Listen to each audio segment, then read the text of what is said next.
Shri welcome back to our channel. ఈరోజు నేను మీకు ఒక చాలా స్పెషల్ డిఫరెంట్ స్వీట్ చూపించబోతున్నాను. అది కూడా జున్ను పాలు లేకుండా కేవలం జున్ను పొడితోనే జున్ను చేయటం. ముందుగా ఒక కప్పు పాలను తీసుకుని ఇందులో 6-7 చెంచాల వరకు బెల్లం పొడి వేసుకుంటున్నాను.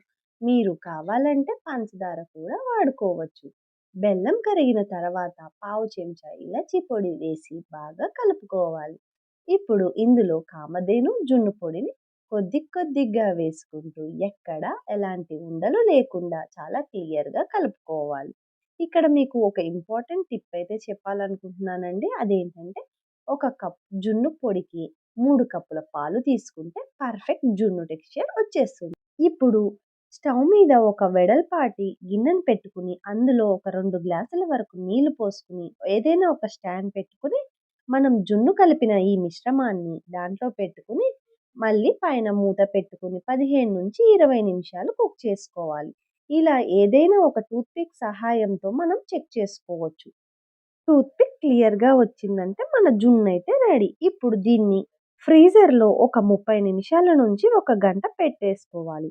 ఎంతో సాఫ్ట్గా పర్ఫెక్ట్గా వచ్చేసిందో చూసేయండి. టేస్ట్ అయితే సూపర్. మీకు నా వీడియో కనుక నచ్చితే లైక్ చేయండి, షేర్ చేయండి, సబ్స్క్రైబ్ కూడా చేసుకోండి. Thank you for watching.